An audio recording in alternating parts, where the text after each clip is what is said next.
సాధారణంగా విప్రమహోత్తములకి సరస్వతీదేవి నాలుక మీద ఉంటుంది అని చెప్పని శాస్త్రాలు చెప్తూ ఉంటాయి. విప్రుడు మాట్లాడిన మాట ఏది మాట్లాడినా తదాస్తు దేవతలు తదాస్తు అంటారు, అది తథ్యం అని చెప్పి అంటుంటారు. అలాంటిది విప్రోత్తమ పుత్రుడైనటువంటి మూర్తి గారు చాలా కాలం వ్యాధి ఉంటుందని చెప్పని విప్రోత్తమ పుత్రుల వారు చెప్పారు, ఉటంకించారు. ఇంకా వారు చెప్పిన తర్వాత అది జరగకుండా ఎలా ఉంటుంది? కాబట్టి ఆ మూర్తి గారు చెప్పినటువంటి విప్రోత్తమ పుత్రుడైనటువంటి మూర్తి గారు చాలా కాలం వ్యాధి ఉంటుందని చెప్పారు. అలాగే తదాస్తు దేవతలు కూడా మూర్తి గారి నోట్లోంచి వచ్చినటువంటి మాటని తదాస్తు అని ఇవాళ దీవించారు. అందుకోసం నాయుడు గారు చాలా కాలం వ్యాధి ఉండేట్టుగా ఇవాళ సమాజంలో పునాది వేయటం జరిగింది. ఖచ్చితంగా మన మూర్తి గారి కోరిక నెరవేరేట్టుగా, మూర్తి గారి మాట ఇది తదాస్తు అనేట్టుగా చాలా కాలం వ్యాధి ఉండేట్టుగా ఇవాళ ప్రపంచం అంతా కూడా కళ్ళకు కట్టినట్టు చిత్రమాలికల్ని మనందరం కూడా చూసాం. కాబట్టి అంటే ఖచ్చితంగా ఎవరి నోట్లోంచి వస్తే అది జరిగి తీరుతుందో అది జరిగిందనేది గుర్తు చేసుకుందామని, యాది చేసుకుందామని మీ దగ్గరికి రావడం జరిగింది. బిఆర్ నాయుడు గారు మాట్లాడుతూ ఆ వీడియోలో కొన్నేమో ఫేక్ ఉన్నాయి, కొన్నేమో మార్కింగ్ చేసి పంపించారు అని మాట్లాడారు. అదే మహిళ ఏదైతే సోషల్ మీడియాలో జరుగుతుందో వాళ్ళ కుటుంబంలో కూడా చాలా పరిచయాలు ఉన్నాయి, 30 ఏళ్ళుగా అని చెప్తా ఉన్నారు. నాయుడు గారు చెప్పారు ఈ మాట.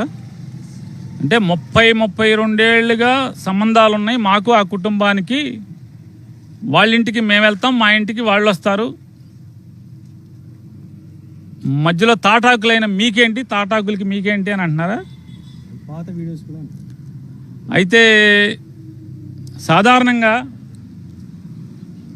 7 అడుగులు లేదా 7 అడుగుల బంధం, 7 ఏళ్ళు బంధమే విడదీయరాని బంధం అని చెప్పని లోకరీతి.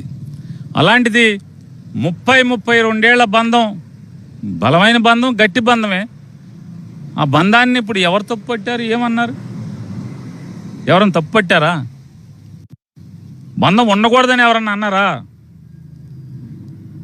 కానీ దేవదేవుడు కాళ్ళ దగ్గర కూర్చునేప్పుడు ఈ బంధాలు, ఈ రాగద్వేషాలు ఇట్లాంటి అపవిత్రం అవుతుందేమో ఆలోచించుకోమని సమాజం చెబుద్ది. చెప్పిన సమాజాన్ని ఏదో అన్న సామెతగా బరి తెగించినోడికి తాటాకు అడ్డం పెడితే తప్పు వచ్చిందంట. అట్లా ఉన్నట్టుగా ఉంది వీరి మాటలు. తప్పే ఉంది. 7 ఏళ్ల బంధమే, 7 అడుగుల బంధం, 7 ఏళ్ల బంధమే గొప్పదైనప్పుడు 32 ఏళ్ల బంధం ఇంకా బలమైంది అవుతుంది కదా. దాన్ని ఎవరు తప్పు పట్టాక ఎవరికి హక్కు లేదు కూడా. సార్ వీడియోలో తప్పేముంది, అక్కడ అందులో తప్పుగా ఉండే విధంగా ఏమైనా ఉందనేది కూడా ప్రశ్నిస్తారు. ఎవరన్నారు తప్పుగా ఉందని? ఎవరన్నారు? ఆ వీడియోలో నిజంగా మనం తప్పు పట్టుకుంటా కూడా ఏముంది? వంటింట్లో పొయ్యిగట్టు దగ్గర 30 ఏళ్ల బంధం ఉన్నటువంటి 30 సంవత్సరాలుగా అవినావ బంధాలు ఉన్నటువంటి వారు, ఒక స్త్రీ మరొక పురుషుణ్ణి శ్వాస తగిలేంత దగ్గరగా నుంచుని నడుం మీద చేతులు వేసుకునేంత బంధం ఉంది. దాన్ని తప్పు ఎవరు పడతారు? పోయే కాలం కాకపోతే ఎందుకే మీరు తప్పులు పడతారు? అసలు పాపపు లోకం ఇది, ఎందుకు తప్పులు పడతారు? పాపం కదా అది, తప్పు కదా. తప్పేంటి? 30 ఏళ్ల బంధం ఉంది. 30 ఏళ్ల బంధం ఉన్నప్పుడు రాకపోకలు ఉన్నాయి. రాకపోకలు ఉన్నప్పుడు శ్వాస తగిలేంత దగ్గరలో నుంచుని నడుం చుట్టూ చేతులేసి పట్టుకుంటే దాన్ని తప్పు కాపాడతారు. పోయే కాలం కాకపోతే ఎందుకయ్యే పిరబుద్ధులు పెద్దప ఆలోచనలు మీకని? నేను కూడా తప్పే అంటున్నాను. సార్ ఆ వీడియో ఫేక్ వీడియో అని కూడా ఆయన చెప్తా ఉన్నారు. ఆ ఫేక్ వీడియో కూడా సరిగ్గా చేయటం రాలేదంట మీకు.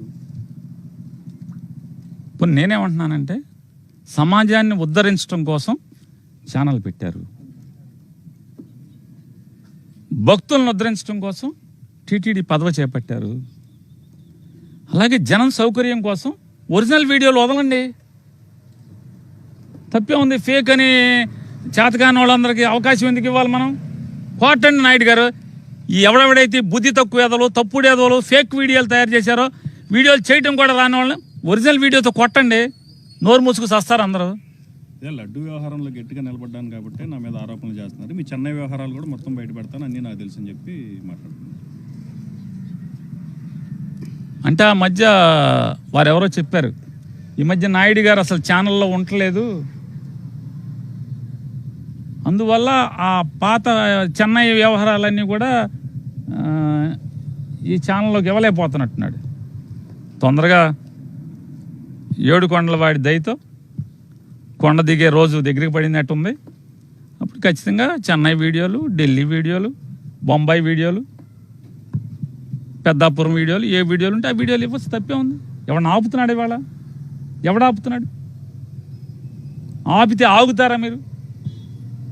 ఆగరు కదా.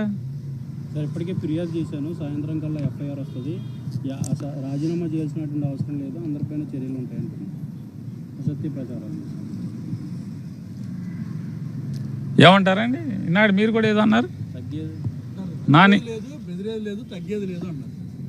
అదిరేది లేదు బెదిరేదు తగ్గేది లేదన్నారా నాయుడు గారు? ఇక ఎంతసేపు మాట్లాడుకోవడం కాదు అనవసరం. అదిరేది లేదు బెదిరేది లేదు తగ్గేది లేదు అని అన్నారు. ఎట్లాగో నేనైతే ఒకటే చెప్పగలను, కామాతురాణం నా భయం నా లజ్జ.